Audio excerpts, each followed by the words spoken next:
A uganete, kaj so spet ta teden počeli poslanci? Ne, niso igrali Olgrce, igrali interpelacijo so zganjali. Na pobudo Don Juaneza Janše so odločali o tem, ali jim je ministrica z 2 priimkoma všeč ali ne. Tokrat so na podij postavili šolsko ministrico Majo Makovec Brenčič, ki je Janezka očitno zapeljala s svojim denarjem iz dodatkov za pripravljenost, za kar še ni odgovarjala mimogrede. In kaj gre desnici v nos? Cerarjeva vlada že pol leta ne izpolni odločbe Ustavnega sodišča. Ta pravi, da mora država zasebne šole in vrtce z javnim programom financirati enako kot javni servis, v celoti. Ja, SDS in NSI sta jezni, ker ministrica noče financirati privatnih šol. Jezi jih predvsem zato, ker je večina teh šol katoliških.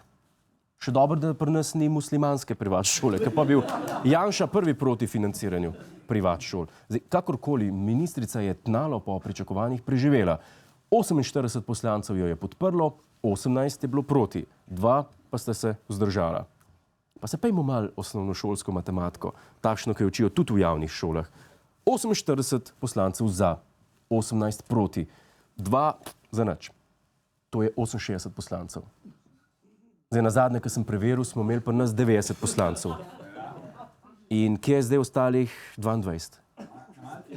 Na malci? Če bi teh 22 junakov špricalo vaš šiht, dragi moji, bi verjetno kmalu leteli na zavod. A je tako? Ampak ker so poslanci, jih plačujemo vseeno.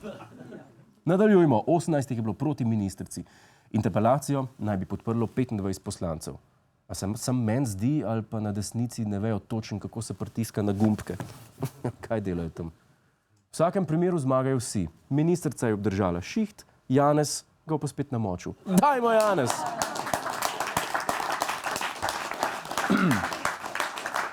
Naslednja in zadnja novica danes pa prihaja z Kitajske.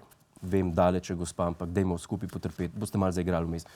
Na Kitajskem so na konferenci posvečeni robotiki predstavili robota, ki je neverjetno podoben ljudem.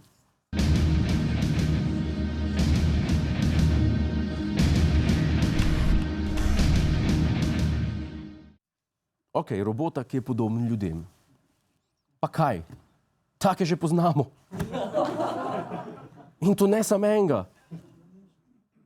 Imeli smo tudi robote, ki jim je manjkala disketa.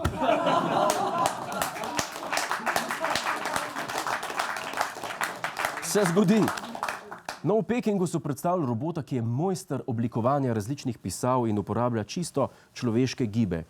Za 2 lastnosti, ki jih ne obvlada kar nekaj ljudi z diplomo, mimogrede. Zdaj, ti roboti so podobni ljudem, natančneje Kitajcem. A res rabimo še več Kitajcev? Ker vi veste, da je na svetu 1/5 ljudi Kitajcev. A ste vi to vedeli? Kar pomeni efektivno, da je vsak 5. zemljan Kitajc. Ja. Da nismo nestrpni tle ali pa kaj, ampak jaz tle vidim predvsem en drug problem. V naši familiji je vsaj 5 ljudi. In zdaj ne vem, kdo je pri nas Kitajc. A je v vaši familiji tudi več kot 5 ljudi? No, poskusite ugotoviti, kdo je Kitajc. Ni tako lahko. Še zdaj nisem prepričan, kdo je Kitajc in robot v familiji. Moj stric Xing Ching Tao, ki ga moram vsak dan filat, pravi, da je babica kitajski robot. Sam jaz mu ne verjamem. Hvala za ogled, ne pozabi pa tudi na Ta teden z Juretom Godlerjem ob četrtkih ob 22:40 na Planetu.